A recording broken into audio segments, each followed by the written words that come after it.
My neighbors had security cameras that were pointed on my driveway and my backyard, not their house at all.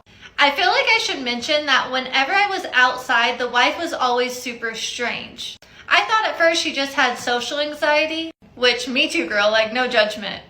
But I would be outside mowing my yard in like sweats and a sweatshirt, and she would make her son or her husband go inside anytime I was outside. One time I'm outside pulling weeds, again in sweatpants and a baggy shirt, and her husband is mowing and she screams at her husband to get off the mower and come inside. So I'm like, okay, strange, but whatever. I brushed it off because could have been anything. Maybe she just made dinner, wanted them to come inside, whatever, not my business. So then one day I'm coming home from work and it's a little past 3 a.m. and I notice a red beam on their house. And I'm like, I've never seen that before.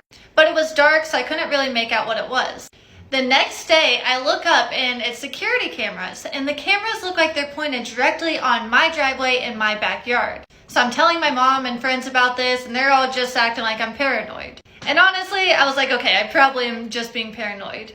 But then friends were coming over to my house and they're like, no, Bailey, that's definitely pointed on your house. It was one of those long security cameras, so you could tell the general direction it was pointed to. And so me and my friends are brainstorming about something I could do to test this out. And I came up with the best idea. So my backyard has a 6-foot privacy fence, and I have a hot tub back there. So I should be able to go in the backyard in a bikini and feel completely comfortable.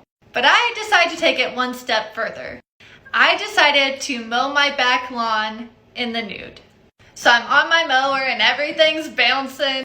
Definitely not a pretty sight. But I didn't really think anything was gonna come from this. I'm just thinking, hey, I'm getting a tan and mowing my lawn, no big deal. I shit you not, the very next day, I come home to see this. Best day ever. Yeah. My neighbors literally put their house up for sale the next day. And if that doesn't tell you those cameras were on my house, I don't know what would. If you don't want to show, don't spy. Bye.